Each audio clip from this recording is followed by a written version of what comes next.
G'day there guys, it's Connie here from Marky Industries, coming at you with some more stories from Reddit. As always, if you enjoyed these videos, be sure to hit like and subscribe, and also the notification bell so you never miss an episode. Alrighty, let's get right into it. Alrighty folks, we're on Am I the A-hole? This one was written by user Swimming Age, and it's titled, Am I the A-hole for buying a house without consulting my girlfriend of 4 months? I, 37 male, am a single dad with 2 kids, 16 male and 14 male. I met my girlfriend, 32, back in February. We dated casually and non-exclusively until September and then began dating exclusively. My girlfriend has indicated that she wants to have kids. She has no kids currently. I'm definitely open to that, but I've told her only after dating at least a couple of years. I've been looking to buy a new home. I absolutely hate living where I'm living. I bought it when my kids were little and it was convenient then, but my work is 30 minutes away and the boys' school is 45 minutes away. A house came on the market in a neighbourhood 5 minutes from work and 10 to 15 minutes from the boys' school and was listed well below market value. My realtor called me, I saw it that same day and made an offer. The offer was accepted. I told my girlfriend the good news. She was less than thrilled. She asked why I didn't consult her. I've been looking for about a year and the reality is, houses go quickly, often not even on the market for a day if reasonably priced. I had to move quickly. I explained all of this, but she's still upset. I talked to my sister, 34, about this. She says she gets her frustration. My sister said that she was in the same position 2 years ago. She was a single woman in her early 30s looking to get married and have kids soon. In that 2 years, she met her husband, got married and had a kid. So from her perspective, my girlfriend is thinking that this is the home her kids are potentially going to be raised in. I can see that, but I feel that it's a little premature to expect I'll consult my girlfriend of 4 months before buying a new home. That is moving a little bit too fast from my perspective. Am I the a-hole? Now, this is one of those situations where you can kind of understand why she's upset, but yeah, come on, it's been 4 months. She has no right to dictate what house OP can and cannot buy. And I feel like she knows that deep down as well. Let's go to the comments. Did Opie's girlfriend know he was looking at houses? She knew I was looking to buy. I've seen multiple houses since we started dating. Sometimes she's been with me and therefore seen it, but other times she has not. I got the call, saw the house within an hour of the call, and immediately made an offer. It got accepted the next day.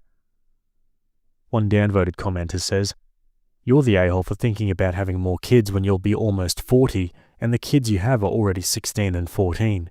That would make them at least 18 and 16 years older than any potential future child. That will be awful for them and very disruptive. Please think about prioritizing the children you already have and what kind of impact you would have on their life if you did that. Opie replies, My dad was 43 when I was born and 46 when my sister was born. He was with us every step of the way through our childhood. It was wonderful. My sons have been begging for siblings for years and continue to beg to this day. How have the kids been going to school 45 minutes away from their home for 11 and 9 years? Opie says they haven't. They went to the local public school, but then started going to college prep high school when each of them started the 9th grade. Not the a-hole. You've only been exclusive since September. Sure, she might be imagining a life with you, but doesn't mean she has a say in your housing now. Not the a-hole. You're barely a couple. Honestly, this is a red flag that should be heeded. I wouldn't have kids with this woman before setting up some stuff legally for your own kids. If she's this upset this early in the relationship, I wonder what she'll demand down the road. And I'm saying this as a woman. Yeah, agreed. Also, what's with that comment being surprised that the kids are going to school 45 minutes away? Mate, where I grew up, if you didn't live in town, you'd be lucky if it took less than an hour to get to school. It's not exactly a crazy concept. Okay, Opie updates 1 month later. I posted a month ago and really haven't had a chance to stop and have a heart-to-heart conversation with my girlfriend. I've been dealing with the holidays and all that comes with that, with 2 kids, family commitments, kids being out of school, travel, etc. Going through everything to close on the house, getting my house in shape to put on the market, and then my oldest got sick, my youngest got sick, and then I got sick.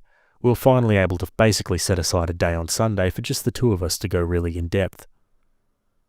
First, she apologized for how she handled the news of the house. She agrees that she was being too hasty, but then she explained why she is this way. For 3 years, she's been looking for a guy who is 1. Single, 2. Faithful, 3. Without any major vices, 4. Decent looking, and 5. Financially stable enough to support a kid, and 6. Not too old to have another child. She has said finding a guy who meets those criteria and is willing to commit to a woman in her late 20s and early 30s, as compared to a woman in her early to mid 20s, is like finding a damn unicorn. She says she feels in uncharted territory and sometimes does not know how to respond appropriately, but she wants us to move at whatever pace I feel comfortable. She recognizes I need to prioritize the boys above all else, including potential future kids with her. Second, I showed her the house and she seems to love it. She said it reminded her of her grandparents' house. She showed me some photos from before her grandparents sold their house, and there are some similarities. Third, we are still dating, but moving at my pace. I'm keeping my eyes wide open here. Yeah, smart, and good on both of them for communicating their problems. One comment says, "It is good that she can recognize and articulate why she reacted that way and that she was wrong. Also good that your eyes remain open." Not the a-hole. Seems she realized she was risking losing her unicorn over being upset a decision was made without her input when she had no realistic investment in the property to begin with. Maybe the mask slipped.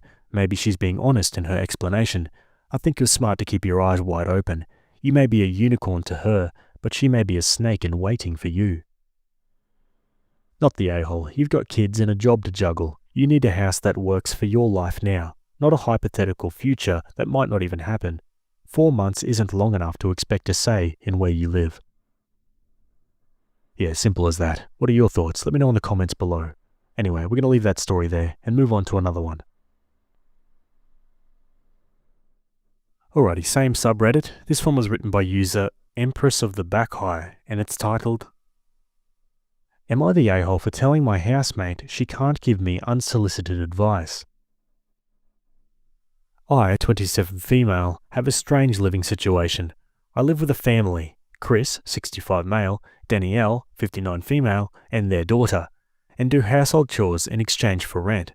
I've lived here for 19 months. It's mostly smooth sailing. I work full-time and am applying to law school. Danielle has some issues with boundaries. She doesn't understand why she can't enter my room without permission, for example. And I know it's both due to age differences and the fact that they allow me to live in their house for free. I have to be very careful when enforcing boundaries. Yesterday, I made dinner for everyone after a full day of chores. Around 10 p.m, as I was finishing the dishes, Danielle told me I needed to steam clean the carpet in the living room because the cats had peed all over it. I did, and as I was putting the steam cleaner away, Danielle entered and said she wanted me to do another room. Because it was 10:30 at this point and I still wanted to work on an application before bed, I politely but firmly said, "I'm not going to do that." I probably should have said, "I'll do it tomorrow," but I was exhausted, so I just said no. I put the machine away, submitted my application, and went to bed. Tonight, as I was finishing up my meal prep for the week, Danielle cornered me in the kitchen. "I don't want to fight about this," she said, "but I wanted to mention something. Last night, when you told me you weren't going to clean the other room, I found it rude. You should be careful when you say things like that at work so you don't get fired." I was floored. I snapped.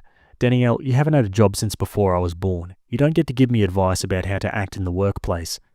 Danielle rolled her eyes and huffed. "See, I didn't want to fight about this," and walked out of the room. I called after her, "Then maybe don't bring it up." Danielle hasn't spoken to me since, and I don't know what's coming. For context, Danielle has only had one job in her whole life, from age 22 to age 25. After that, she quit to raise kids. I grew up very poor. I've been working since I was 14 and supporting myself since I turned 18. They offered to start our arrangement in 2023 because they needed help around the house, and I was struggling financially. As for Danielle's work advice, I currently work as a regional manager at a small firm. Not only is her advice outdated, but I can't take it. I'm a people manager. A lot of my day-to-day job involves being polite but unyielding. I think she was frustrated by my setting a boundary, and that's why she brought it up. I know part of my frustration is that I feel powerless to protest most of the time. I will be moving out in August of this year when I go to law school, hopefully, and my goal is to just make it until then. I'm also really frustrated that Danielle felt like she could say whatever she wanted and then walk away as if I had no right to feel anything. Am I the a-hole for what I said? Geez, I'm more confused about how they needed someone to help around the house when Danielle has never had a job since she's 25. Is this like a mansion? What the hell does Danielle do all day? I mean, Opie didn't really need to snap like that, but you can understand her frustration. Let's go to the comments. Info. Do you have a rental agreement in writing? Work exchange needs to be clearly defined, including but not limited to hours, availability, no contact places and times, tasks, etc. Someone who's demanding you steam clean 2 rooms at 10:30 p.m. is highly suspect. Chores is too often seen as women's work, aka undervalued and unpaid invisible labour. However, invisible labour done by women is incredibly expensive both in cost and time, aka you may well be doing more than what would cover the cost of your rent. Also, I'm inferring from your post that you're most likely downplaying their requests. Opie replies, there is no agreement in writing. I've tried to bring this up on previous occasions because of Danielle's difficulty with boundaries and the sheer amount of work that I do, but it's not taken well. Danielle and Chris are very insistent that I'm not their tenant and that they are not my landlords. I am their guest. Danielle is also very insistent that she does not want to be called my boss or supervisor in any capacity. To answer other comments here as well, my current position does not pay enough for me to live on my own. I realize that the situation is probably predatory, but because there are only 8 months left of this, I plan to just stick it out. It has saved me a lot of money and I'm thankful for that. You're the a-hole, not for saying no, but for how you said it. You were not polite. Also, Danielle is not your housemate. She and her husband are your landlords and bosses. You may not be paying rent, but you are paying by being live-in help. So when you told Danielle, I won't be doing that, instead of I'll do it tomorrow, you were rude to your boss. Also, her advice wasn't outdated. If you spoke to your supervisor at your job that way, there would definitely be a follow-up conversation about your choice of words. Opie replies, Danielle and Chris are very insistent that I'm not their employee or tenant and that they're not my bosses or landlords. I am their guest, and they're doing this out of the goodness of their hearts. Definitely not the a-hole, and good for you. May I ask how you came to live with this family, though? Are they related? Why are you bothering with all this weird-ass crap and her bossing you around? Opie replies, they're actually my best friend's parents. He suggested the arrangement because he knew I needed help. When I moved in, I was a teacher and struggling to afford a studio apartment. Since I moved in, I changed careers and decided I wanted to pursue law school. I took the LSAT 3 times last year on top of all of this. I can count on one hand the amount of times I've refused a request. I've bleached the showers after midnight, rose at 5 a.m. to make requested meals before work, and other things like that without protesting.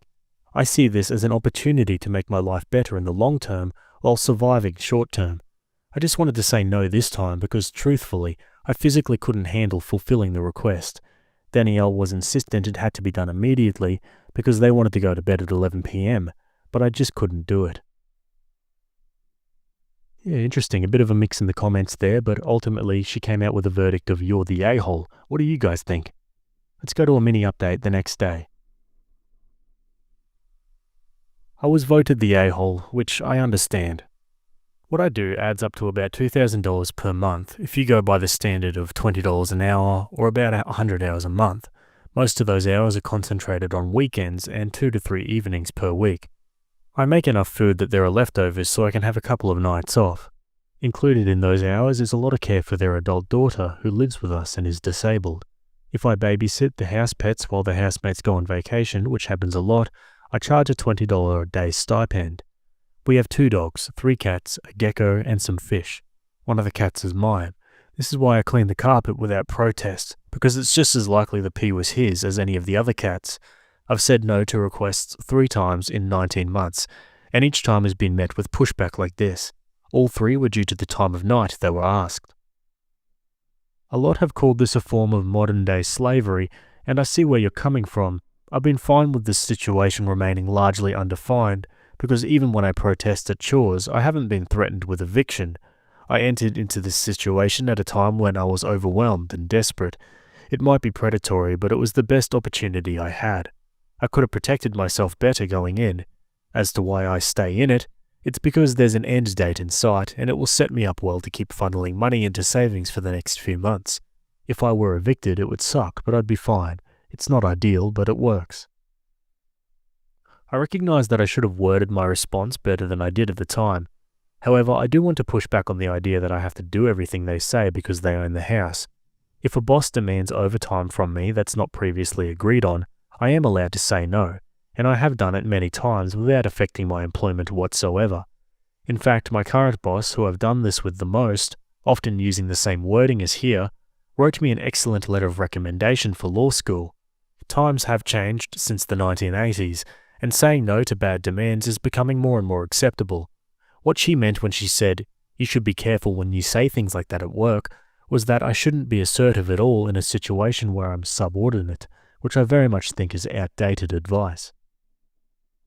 I was not invalidating the difficult work of raising a family that Danielle did. I would not dream of offering someone else parenting advice because I haven't been in their shoes. Hypothetically, if the last time I'd raised a child was 30 years ago, I also wouldn't give advice on raising a kid in the iPad generation. Danielle should not be doing the same to me about work. She is not my professional boss. She's never worked in my field. She knows that she is not my landlady either. If she were, there would be a whole lot of rules that she'd need to respect that she doesn't want to, such as entering my room without notice. Again, because I'm getting some benefit from the situation, I don't and won't threaten legal action here, because I have enough documentation to protect myself. In addition, Chris and Danielle and I all have personal stakes involved in this going well. We have a ton of mutual friends, one of whom is their son and my best friend. Danielle and Chris have some chronic illnesses that make housework hard for them, so they're also getting a lot out of the situation. I plan to apologize and smooth things over.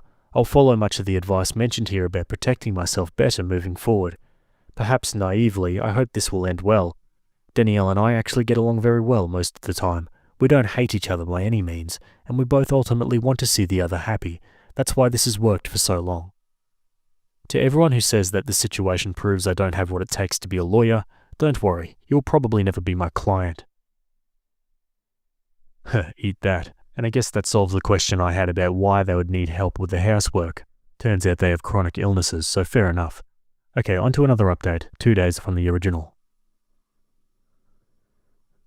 First, as an aside, a lot of the comments here missed the point. Danielle was not angry at me for refusing to do an additional chore at 10:30 p.m. That was not the issue. Even by the most generous of understandings, demanding additional overtime work at the end of a 14-hour shift is unreasonable, and she knew that. During our follow-up discussion, she added a detail I had totally forgotten about. The second room in question has a large potted fiddle leaf fig tree in it, and in order to steam clean the additional room, the tree needs to be moved. Neither she or I were able to move it after multiple attempts, so at that point I said, "Until Chris and I can figure out a way to move this, the steam cleaning will have to wait. I know you want it done tonight, but I will not be doing that." Very important context that I missed adding when I was angry. The issue in question was the exchange the next day. As to how I responded the second day when she came to confront me on my wording, for that I understand now that I was absolutely the a-hole. As one of my close friends put it to me, those are inside thoughts. My context about her work history was also unnecessary and irrelevant. Last night I approached Danielle and opened the conversation with a profuse apology. No qualifiers, no protests, just that I was rude during our kitchen conversation and I needed to apologize. She, in turn, immediately apologized for her incredibly poor introduction to the follow-up conversation and for cornering me in the kitchen while I was otherwise occupied, instead of meeting with me at a more neutral time. Chris then joined us and we had an extensive conversation. During the conversation, I asked them to define how they view our arrangement. They were immediately very clear that they don't see me as a tenant, employee, or servant. I pointed out that if that's how they want to view things, then I need to be free to say no extra requests. They were receptive to this. I also pointed out that in our state, I could either be considered a tenant or a live-in domestic worker, but due to the length of time I've resided here and the conditions in place, I'm definitely not considered just a guest. They did get offended that I see our relationship as fundamentally a transaction, which I found kind of funny, because while they have the freedom to frame it in their minds as, "We're helping this person out and she's helping us out," it's wise for me to see it differently. I do have obligations to them, and my life has substantially larger implications should this not work out, but in the end, they agreed that because they aren't landlords and I'm not their employee in their minds, I should be receiving more freedom than I've been given. Chris and Danielle have chronic illnesses that make most of the work I do very difficult for them, including a lot of the care I provide for their adult daughter who lives with us. We then outlined, again, exactly what my responsibilities are and what they're not. Finally, to my surprise, they apologized for previous invasions of privacy and agreed that we would put a lock on my room door. It is an interior lock only, so I can't lock it while I'm gone, but I'm fine with the progress. I was never threatened with eviction or anything like that. People can be emotionally mature enough to talk through issues instead of immediately pulling a metaphorical trigger, which is what happened here. After the conversation, I typed out a long email detailing the terms of my living here as it currently stands and had them send a confirmation in reply. While it is not officially a lease, it is something in writing outlining responsibilities that was agreed to by all parties. We agreed that my monthly hours would be reduced to 80 instead of the roughly 100 I've been doing. If the value of that is calculated according to the federal minimum wage, that's a value of $580 every 4 weeks, which is more than what most rooms for rent are in our area. Of course, the labour I do is somewhat skilled and has a market value of at least double, but I used the federal minimum wage for the sake of argument. I also established that the latest I would be available for housework is 9:30 p.m, barring some form of emergency, and if a task absolutely requires going past that time, I'll be taking that time back on a different day. I know that I'll laugh at this in contracts class in the future, but for now, I'm fine with what it is. Like I said in a comment, it's not ideal, but it works. I'm not in a position where I desperately need this anymore, but I'm going to stay here until August because being able to funnel what otherwise would be paid into rent into savings is doing wonders to set me up for the future. To everyone that commented something along the lines of, "You have to do everything she says," or "You're the help," or "You're entitled," I encourage you to think about that perspective more. Employees, household help, and any people in a subordinate position are still very much an individual and deserving of basic respect to their space, their time, and their person. No laws, no matter how extensive, take those basic rights away. Also, if you said it was my fault for being in the position in the first place, kick rocks. We're all working through our own situations where we pick the best option available, even if it isn't perfect. That's not weakness or stupidity. That's life. Agreed. One comment says, I've also been in living situations like this. The one right now is and was kind of similar, but thank God they have the decency to respect my privacy. And let me tell you, that balance beam routine of trying to maintain boundaries while also not offending the people who could very well make or break your living situation sucks. Yeah, I know, move out. The economy, bruh.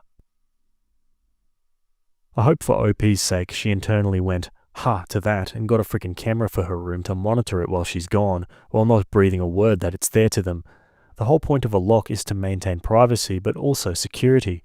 To not be able to lock the door while she is gone to maintain her privacy and security, especially when there's been an issue, yeah, something is amiss with that. I'm kind of floored by the fact that the majority of people were saying you're the a-hole and not overwhelmingly pointing out just how much these people are taking advantage of her. Yeah, I had that thought as well. What about you guys? Let me know your thoughts down in the comments below. Anyway, we're going to leave that story there and move on once again. Right, this next one was posted on Am I Overreacting? It was written by a throwaway account and it's titled, Am I Overreacting? Boyfriend's best friend got him a sweater with her face on it for Christmas. Boyfriend told me his best friend wanted to get awkward family photos taken at a department store while wearing ugly Christmas sweaters. Fine by me, fun little thing for them to do. But today he calls and tells me she gave him the sweater they were going to wear, and it's a custom-made sweater with her dogs and her face on it. He made it clear he didn't know about it and doesn't want me to feel like he's wearing another woman's face like he loves her, but more like he loves her dogs. It more so threw us both off as it's extra. We've talked about this girl multiple times and my feelings about them and boundaries. He only recently changed her name in his phone as half-girlfriend from an inside joke, and it also upset his ex, and it took me telling him it made me uncomfortable for him to change it. I know he sees me as a priority over her, but I can't help but feel uncomfortable about this. Am I overreacting? Your half-girlfriend in the phone is a little bit weird. Let's go to the comments. Okay, so I read this to my boyfriend, and both of us audibly said, ew, when we read that your boyfriend had changed her name to half-girlfriend. They're clearly emotionally involved. It doesn't matter if he doesn't take it seriously, she most likely has feelings for him, and it's inappropriate even if he doesn't feel the same. I would not be with a partner whom I know changed their best friends of the opposite sex name to half-girlfriend. Half-girlfriend? This is weird. Frankly, I'm surprised you're still in this relationship, but that's coming from someone who's dealt with the girl best friend before. As a woman with very good long-term friends who are men, some who are single, some married or in long-term relationships, this is very weird and obviously inappropriate, so don't gaslight yourself or let yourself be told that it's super normal and you're just being crazy, lol. It is blatantly disrespectful to you and the relationship, and the friend, the girl, knows that, which even if she did like him, she should be respectful, so she sucks, and he sucks for not maintaining boundaries. He's never going to be able to have a healthy relationship like this. Onto an update, 19 hours later. I really didn't expect my first post to get the response it did, wow, but here's an update on the situation. Last night I worked New Year's Eve while my boyfriend had the night off. He was going to get the Christmas photos taken with his best friend, but when they realized the store was closed, they just went over to her place to hang out. He looked me in the eyes before I left and told me he wasn't going to drink, but when I called him after I got out of work, he was drunk, as his best friend told him to do shots. He's gotten drunk at her place before and stayed the night without telling me beforehand, so I really didn't know if he was planning on staying or not. I was upset and he could tell and asked me to pick him up, except it would be an hour worth of driving for me after an extra day of work to go pick him up. Thankfully, someone gave him a ride home. I ended up going home, calling a friend of mine and talking things through. He agreed that the sweater thing was weird, and the time I'm on the phone, my boyfriend calls me 5 times. I eventually hang up and call my boyfriend. He's crying and a mess, and I can barely understand him, so I get up to go see him. I've had a history of bad panic attacks, and I know how bad they are, and didn't want him to be alone. He had a mental health episode and kept spewing self-hate, and asking me what I saw in him, not living up to his potential, on top of a lot of other things that I didn't understand in the exhaustion and drunkenness. I let him stay the night at my place because I knew he didn't want to be alone, and I was worried about him, but soon after we got home, he threw his empty vape across the room and started beating his fists on the couch and yelling, complaining about a game. I was getting incredibly concerned because I'd never seen him act like this. He almost immediately passed out after the outburst though. He admitted he doesn't know what's been going on, but his mental health has been in a bad space lately. Last week we got into a bad fight while we were drunk with yelling and crying. We talked things through though, and I figured we'd talk things through when we woke up, but I already wanted to send him home and be alone with his violent behavior, but he started crying when I brought it up. He spent most of the day sick in the bathroom. He said he only did 2 shots all night, so I'm not sure if he's lying or if he just ended up with a stomach bug at a bad time. At one point he was in the bathroom and his phone wouldn't stop ringing. After the 3rd phone call, I got up to look, and the call was from Heart, half-girlfriend, Heart. The moment he came back out, I told him he was leaving and he was single, and I would be ordering a lift for him home. You were all right that the half-girlfriend thing was the big red flag, as weird as the sweater was. It hurt me the first time he said it, and we discussed it and he said it was a joke, but promised he understood and would change it in his phone. When I brought it up to him, he said that she'd asked him to change it back, so he did. I told him he'd chosen her over me. The history behind the name is that my boyfriend used to live with her and her ex was so terrible that by comparison my boyfriend was better to her, and so she would call him her half-boyfriend. My boyfriend actually had asked her out in the past, but she rejected him, saying they were better off as friends, and he agreed, saying he didn't want to date her. Obviously though, she has no respect for me or for my relationship, and I can't trust my boyfriend when he's around her, so he is no longer my boyfriend. I'm a bit of a mess right now, to be honest. I'm exhausted from dealing with him and not sleeping because of it, and all of this is made worse by the fact we work together and our co-workers have been very supportive, but I feel like I've made the right choice in breaking up.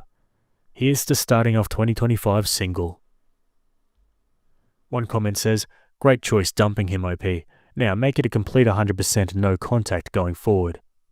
OP says, "I work with him, lol, so not possible, but it's going to be very limited contact." OP comments on her age and her ex's age. Lamau, "I'm almost 28, he's 24, and I realize I'm too old for this crap." I strongly suggest that you find a new job ASAP so that you can go full no contact. Your mental health will thank you. Opie says, unfortunately I now work with two exes, and this is the best place to work in my industry within the city. It might be uncomfortable, but I'm not giving up a good job for a boy. Opie adds some additional comments. First off, thank you for all the comments. I'm still emotional, but I'm doing better. I feel confident I've made the right choice. Some general information in regards to comments though.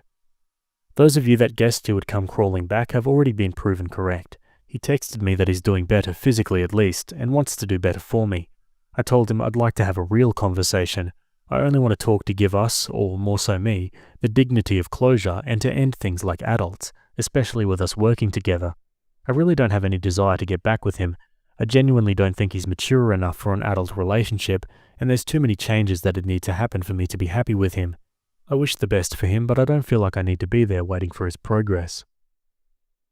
To the people that said don't date co-workers, I know it's a bad idea, but unfortunately my industry has a lot of in-dating, and sleeping around with co-workers is incredibly common. Hard to meet other people when you work nights and weekends and holidays.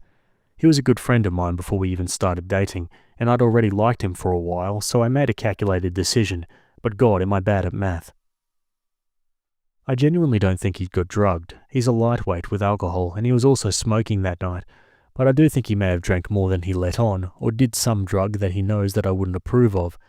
The girl's roommate, and mum, I guess, he never elaborated on that, was also present, so I don't think anything criminal happened. I genuinely don't think he cheated either. He's stupid and bad with boundaries, but he's loyal.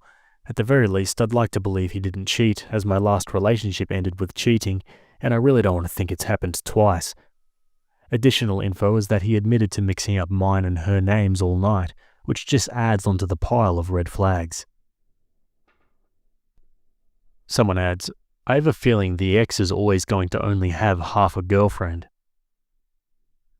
Having worked in an industry like this before, please, anyone who is young and finds themselves in this kind of situation, please take this story and my urging to say this doesn't mean you have to be one of those people, and you don't want to be because it can commonly go bad. A friend of mine, in front of his wife, called me his shared hobby wife and told her we flirted when we met. I immediately shut it down. We never flirted, at least I didn't. She said not to worry, she trusts me, and he apologized. We were drinking, we'd been friends for ages. It was a first and only. That's how you respond to that crap, not get a goddamn shirt with your face.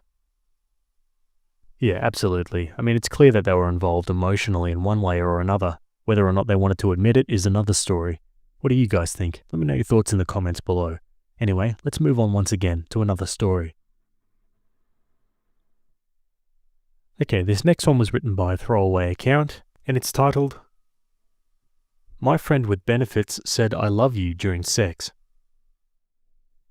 I, 19 female, have been hooking up with one of my close friends, 19, for about 2 months. We've been friends since we were 12, so telling each other I love you isn't strange for us and something we've done countless times before. However, this was the first time it's happened during sex, and I don't know what that means. Last night we were having sex in missionary position. It had been a really intimate and sweet night, lots of kissing and foreplay, very gentle movements, you get the idea. When he was getting close, he told me he loved me. His head was buried in my neck, but I could still hear him clearly. I wasn't uncomfortable or anything, let me be clear. I thought it was really sweet, and I said it back. He then moved his head to look at me and he smiled, then kissed me and finished. I'd already finished before him. Then while we were cuddling afterwards, he brought it up and seemed a bit embarrassed. He apologized and explained it just slipped out in the heat of the moment, but I assured him there was nothing to be sorry for and that I thought it was really sweet. Now I keep replaying the moment and his reaction to me saying it back in my head, and I'm wondering if there's more to it. He seemed genuinely in awe that I said it back, which doesn't make sense because I've told him I love him multiple times before, and I don't really know why he was embarrassed, unless he meant it more than I love you as a friend type of way. Is this something I should talk to him more about? Because I'm not going to lie, I think I may have caught feelings, so if he feels the same, then I would love to know. I just don't want to make things awkward or embarrass him again, or myself, lol. Does this mean he has feelings for me, and should I talk to him about it? He tells you he loves you and then you're asking if he has feelings for you? Really? I mean, this is pretty obvious, right? I get that some people say weird things in the throes of passion, but come on. Let's go to the comments. Yes, he has feelings for you, then you said it back. He took it to mean you were reciprocating. If you're not ready for a relationship with him, then you need to speak with him ASAP. Sex and feelings can be hard to separate for some people. Actually, most people. Just make sure to let him down easy that you don't want any more than friends with benefits right now. You've been friends for years, now having sex and he says he loves you. If I had to guess, I'd say he wants a proper relationship. You should be able to communicate without feeling awkward and find out if this is what you both want. If he doesn't want a relationship, okay, you have a little bit of awkwardness, but with the time you've known each other, you should both be able to get over this. For what it's worth, I've never said I love you during sex to someone I didn't want a relationship with. As someone who's been in a similar situation, your feelings for each other are already a lot deeper than just a 2-month fling. You guys are already way in the grey area, beyond being just friends with benefits, and I can almost guarantee he has court feelings as well. Maybe this can be the thing that gets you to talk more honestly about your relationship. I'm sure there's something holding you back from wanting to commit to a full-blown romantic relationship, but the truth is, you're already heading down that path, so if that's something you're uncomfortable with, it's better to act on that feeling ASAP.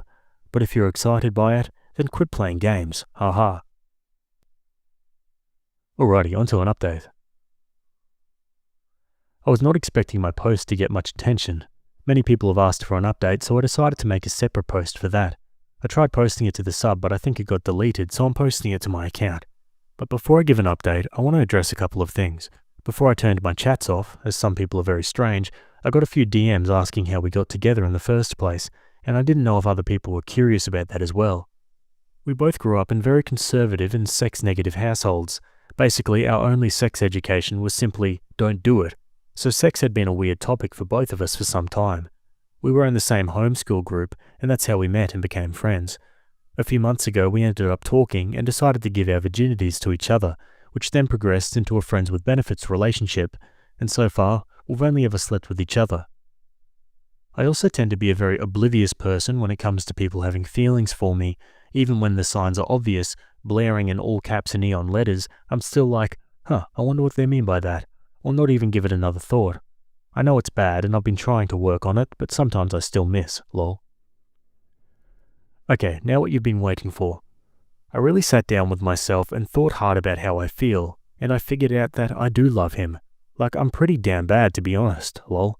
So I texted him and asked if we could meet up and chat, like you all recommended. We ended up hanging out at his apartment like usual and just did random things at first. Had some food, watched funny videos on YouTube, stuff like that. Then I asked him if we could talk. I started off by telling him that when I said I love you back last night, I meant it, and I always have.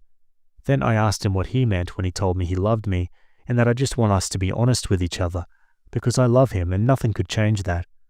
I could tell he was a bit nervous, so I held his hand, and that seemed to help. He started talking, and he admitted that he's in love with me. He told me that he had a crush on me when we were younger, but he figured it would go away eventually, and he thought it did. But when we started having sex, the feelings came back, or he started noticing them all over again.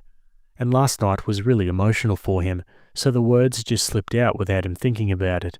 He told me he got really excited when I said it back, but then he figured I didn't mean it that way.